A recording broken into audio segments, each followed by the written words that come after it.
Students, सर्वनाम में हमारा तीसरा पॉइंट है अनिश्चयवाचक सर्वनाम। अनिश्चयवाचक सर्वनाम, इंडेफिनिट प्रोनाउन। अनिश्चयवाचक सर्वनाम की डेफिनेशन देखते हैं। किसे कहते हैं? जो सर्वनाम किसी निश्चित वस्तु या व्यक्ति आदि का बोध नहीं कराते। निश्चयवाचक सर्वनाम की परिभाषा क्या थी? जो सर्वनाम शब्द किसी निश्चित वस्तु, स्थान या व्यक्ति का बोध कराते हैं, व्यक्ति के लिए प्रयुक्त होते हैं। और अनिश्चयवाचक में जो शब्द किसी निश्चित वस्तु या व्यक्ति आदि का बोध नहीं कराते, उन्हें अनिश्चयवाचक सर्वनाम कहा जाता है। मतलब ये निश्चित नहीं है कि पक्का वह वस्तु है या नहीं, ये सब निश्चित नहीं होता। जिसे निश्चयवाचक सर्वनाम में कहा है वह मेरा घर है, तो पक्का है वह घर है। यह मोहन का घर है, तो पक्का निश्चय रूप से यह मोहन का ही घर है, और निश्चित रूप से वह सोहन का ही घर है। इसमें निश्चित रूप से कोई वस्तु, स्थान जिसकी तरफ संकेत होता है वह निश्चित रूप से होती है, परंतु अनिश्चित सर्वनाम में ये निश्चित नहीं होता। जैसे कि नीचे उदाहरण हम देख रहे हैं। बेटे ने माँ से कहा, माँ कोई बाहर खड़ा है। कोई जो शब्द है ये अनिश्चित है, पता नहीं बाहर कौन खड़ा है।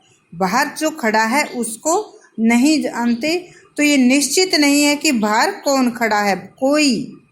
इसी प्रकार दूसरा है, गौरव ने अपनी माँ से कहा, माँ पानी में कुछ पड़ा है।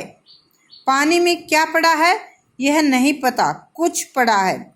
तो कोई, कुछ, ये जो शब्द हैं ये अनिश्चयवाचक सर्वनाम कहलाते हैं। कोई, कुछ आदि शब्द। इन वाक्यों में प्रयुक्त सर्वनाम शब्द जैसे कोई और कुछ हैं, तो ये किसी निश्चित व्यक्ति या वस्तु का बोध नहीं कराते हैं। दरवाजे पर खड़ा है, कौन खड़ा है ये निश्चित नहीं है, कौन खड़ा है इसका नहीं पता है। पानी में गिरा है, क्या पड़ा है ये नहीं पता। तो कोई और कुछ क्या है? अनिश्चयवाचक सर्वनाम है।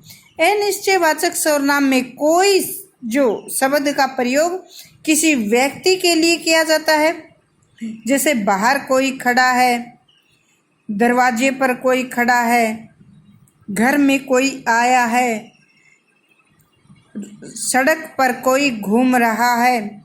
तो कोई शब्द का प्रयोग किसी व्यक्ति के लिए किया जाता है और कुछ शब्द का प्रयोग वस्तु के लिए किया जाता है। इसी प्रकार से किसी ने मेरी पुस्तक चुरा ली। किसी डब्बे में टॉफी रखी, ये नहीं पता किस डब्बे में रखी है। किसी बेंच पर मेरी पुस्तक रखी थी, ये नहीं पता किस बेंच पर रखी थी। तो किसी शब्द का जो प्रयोग किया जाता है ये भी अनिश्चित के लिए ही किया जाता है। कोई, कुछ, किसी आदि जो ये शब्द हैं ये क्या है? अनिश्चयवाचक सर्वनाम। तो समझे, अनिश्चयवाचक सर्वनाम किसे कहते हैं? जो सर्वनाम किसी निश्चित वस्तु या व्यक्ति आदि का बोध नहीं कराते, जिनसे निश्चित नहीं होता, पक्का नहीं पता लगता कि कौन है क्या है, तो उनको अनिश्चयवाचक सर्वनाम कहा जाता है।